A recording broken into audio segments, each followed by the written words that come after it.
Good morning students. आज हम इस क्लास में प्लांट टिश्यू और एनिमल टिश्यू को ब्रीफ में पढ़ेंगे। ठीक है, तो सबसे पहले प्लांट टिश्यू।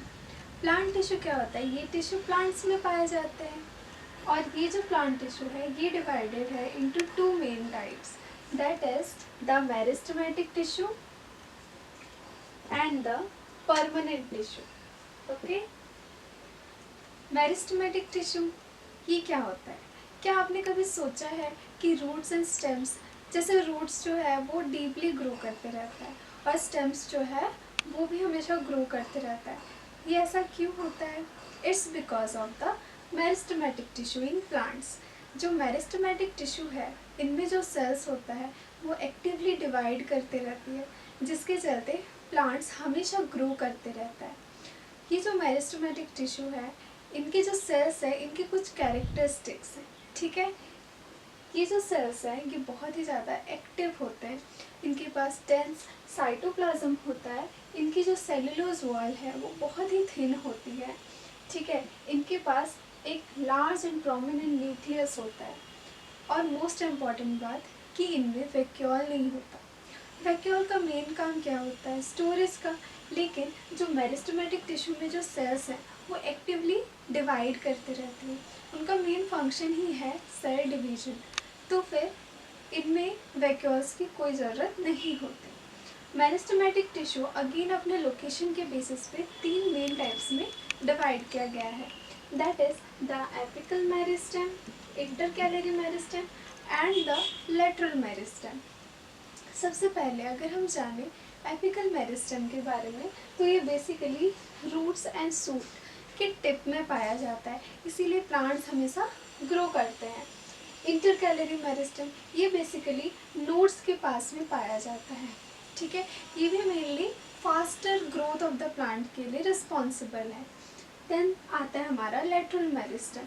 लेटरल मेरिस्टेम ये रूट्स एंड शूट्स के साइड में पाया जाता है, ये बेसिकली उसके थिकनेस और गर्थ को बढ़ाता है, इसे कैम्बियम भी कहते हैं। Now permanent tissue. So basically permanent tissue होता क्या है? जब मेरिस्टेमेटिक सेल्स डिवाइड करना स्टॉप कर देती हैं और वो एक्वायर कर लेती है एक fixed shape, size and function, then हम उसी को परमानेंट टिश्यू कहते हैं। अब परमानेंट टिश्यू दो टाइप्स का होता है, that is the simple permanent tissue and the complex permanent tissue. Simple permanent tissue again divided है into three types, that is the parenchyma, collenchyma and the sclerenchyma. ठीक है, and complex permanent tissue divided है into two types, that is the xylem and the phloem. So सबसे पहले parenchyma. ठीक है, तो ये जो पैरेन्काइमा है ये लिविंग सेल्स होते हैं इसमें, और ये जो पैरेन्काइमा के जो सेल्स हैं इनके बीच बहुत ही लार्ज इंटरसेलुलर स्पेसेस होते हैं। ठीक है, और ये बेसिकली स्टोरेज में हेल्प करती है, फूड स्टोरेज में, एंड फोटोसिंथेसिस भी करती है, जिन सेल्स में क्लोरोफिल पाया जाता है। ऐसे स्पेशल टाइप ऑफ पैरेन्काइमा है वो है क्लोरेन्काइमा एंड एरेन्काइमा। जिन पैरेन्काइमा में क्लोरोफिल होता है देन उसे हम क्लोरेन्काइमा कहते हैं, और जिनमें एयर कैविटीज़ प्रेजेंट होता है उसको हम एरेन्काइमा कहते हैं। ये एरेन्काइमा ही है जो हेल्प करता है प्लांट को वाटर में फ्लोट करने के लिए। ठीक है, कोलेन्काइमा की बात करें तो इनके जो सेल्स हैं, ठीक है, ये भी लिविंग है और इन सेल्स का जो कॉर्नर्स होता है वो थिकेंड होता है, ये इसके बेसिक फीचर्स हैं। ओके, जो कोलेन्काइमा है वो प्लांट को बेंड करने में हेल्प करता है, जैसे लीव्स एंड स्टेम को बेंड करने में ये कोलेन्काइमा की वजह से ही पॉसिबल हो पाया है। नाउ स्क्लेरेन्काइमा, ये जो सेल्स होते हैं कि डेड होते हैं। स्क्लेरेन्काइमा में क्या होता है कि इनका जो सेल्स है ये पूरा थिन वॉल्स होता है उनमें, that is the lignin present होता है उनके वॉल में, थिक लिग्निफाइड वॉल्स होते हैं उनमें। ये बेसिकली नट सेल्स, सीड कोट, इन सब में पाया जाता है। ठीक है, ना कॉम्प्लेक्स परमानेंट टिश्यू जैसे कि जाइलम एंड फ्लोएम। जाइलम की बात करें तो कि वाटर एंड मिनरल्स के ट्रांसपोर्ट में हेल्प करता है, और जो फ्लोएम है वो फूड के ट्रांसपोर्ट में हेल्प करता है। ये लीव्स से फूड को अलग अलग प्लांट पार्ट्स में पहुंचाता है। ये जो जाइलम है ये बेसिकली कौन कौन से सेल से बना है?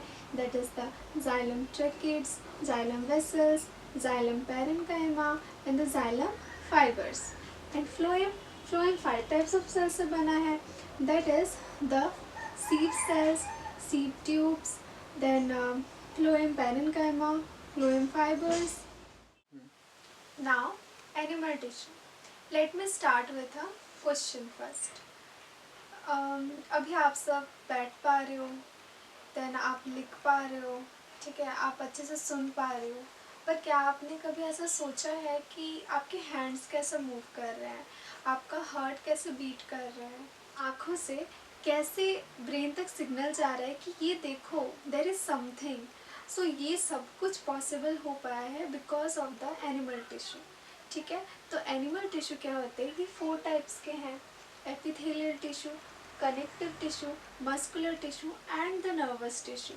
ओके, तो हम एक एक करके सारे टिश्यूज़ के बारे में ब्रीफली समझेंगे।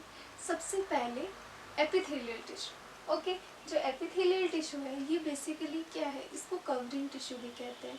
ये बेसिकली हमारे बॉडी को प्रोटेक्शन प्रोवाइड करता है। अब ये जो एपिथेलियल टिश्यू है ये अगेन डिवाइडेड है into 5 types. That is the squamous epithelial tissue, cuboidal epithelial tissue, columnar epithelial tissue, ciliated and the glandular epithelial tissue. ठीक है, तो ये जो स्क्वेमस एपिथेलियल टिश्यू है ये बेसिकली ये कंसिस्ट करता है of small thin flat sales. ठीक है, ये क्या करते हैं? ये ज़्यादातर माउथ में, माउथ की लाइनिंग में, इसोफेगस की लाइनिंग में, फिर लंग्स के जो एल्वियोली का जो लाइनिंग होता है उसमें ये प्रेजेंट होता है। ये बेसिकली वहाँ पे क्यों प्रेजेंट होता है?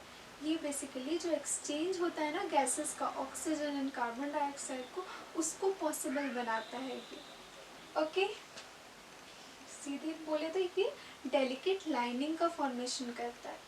देन आता है क्यूबॉइडल एपिथेलियल टिश्यू। बेसिकली इसमें जो सेल्स होते हैं वो क्यूब शेप्ड होते हैं। ठीक है, और ये ज़्यादातर किडनी ट्यूबल्स में पाए जाते हैं।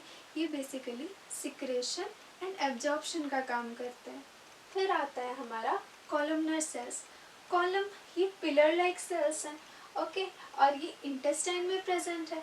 इनका भी काम एब्जॉर्प्शन एंड सिक्रेशन में होता है। देन आता है हमारा सिलिएटेड एपिथेलियल टिश्यू। सिलिएटेड नाम से आपको समझ आना चाहिए कि ये ऐसे सेल्स हैं जिनमें सीलिया प्रेजेंट होगा। ठीक है, तो इनके ऊपर क्या है? इसमें सीलिया है। ठीक है, ये ज़्यादातर रेस्पिरेटरी ट्रैक्ट्स में पाए जाएंगे। ठीक है, और इनका मेन काम क्या होता है? ये म्यूकस को फॉरवर्ड मूव कराने में हेल्प करते हैं। फिर आता है हमारा ग्लैंडुलर एपिथेलियल टिश्यू। ये बेसिकली ग्लैंड्स में पाया जाता है, जैसे कि स्वेट ग्लैंड्स हो गया, सेलिवरी ग्लैंड्स हो गया। इनमें ना डक्ट्स होता है, इन डक्ट्स के थ्रू ही बाहर जाते हैं उनके secretions. So it's very easy students. So now connective tissue. सोचो अगर आपके बोन्स और मसल्स में कोई कनेक्शन नहीं होता, क्या आप सही से चल पाते? क्या आप बैठ पाते? क्या आप कोई भी मूवमेंट कर पाते? नहीं। तो आप सब ये सब कुछ कर पा रहे हैं just because of your connective tissue. ये जो कनेक्टिव टिश्यू है इसके भी कुछ टाइप्स हैं, जैसे कि blood, bone, cartilage, tendon, ligament, areolar tissue, adipose tissue. ठीक है, तो ये जो ब्लड है ये एक लिक्विड कनेक्टिव टिश्यू है। इसके मेन कंपोनेंट्स क्या हैं? That is the plasma, RBC, WBC and the platelets. तो ये जो ब्लड का मेन फंक्शन क्या होता है? ये गैसेस का ट्रांसपोर्ट करता है, देन फूड का ट्रांसपोर्ट करता है, हॉर्मोन्स का ट्रांसपोर्ट करता है, देन ये वेस्ट को रिमूव भी करता है। ठीक है, बोन्स की बात करें तो एक हार्ड कनेक्टिव टिश्यू है। ये क्या करता है? ये बना है कैल्शियम एंड फॉस्फोरस से, और बोन जो है ना ये प्रोटेक्शन प्रोवाइड करता है, एक बॉडी को एक स्ट्रक्चरल फ्रेमवर्क प्रोवाइड करता है। ठीक है, ये मसल्स को सपोर्ट करता है। कार्टिलेज की बात करें तो एज कम्पेरेबल टू बोन वो थोड़ा सॉफ्ट होता है। कार्टिलेज बेसिकली पाया जाता है ईयर, पिन्ना में, देन नोज में, देन ट्रैकिया में। ठीक है, ये बेसिकली फ्लेक्सिबिलिटी प्रोवाइड करता है। टेंडन एंड लिगामेंट की बात करें तो जो आपकी मसल्स हैं, ठीक है, वो बोन से अटैच्ड है, it's because of the tendon, ठीक है। ये बेसिकली ये स्ट्रॉन्ग होता है, नॉन इलास्टिक होता है। और अगर लिगामेंट की बात करें तो ये एक बोन को दूसरे बोन से अटैच करता है और ये इलास्टिक होता है। एरियोलर टिश्यू ये पाया जाता है स्किन और मसल्स के बीच में, ठीक है।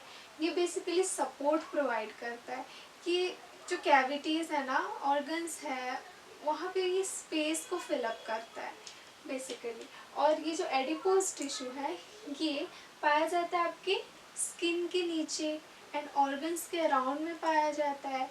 ये ज़्यादातर ये फैट को स्टोर करता है, ये एनर्जी, इंसुलेशन प्रोवाइड करता है।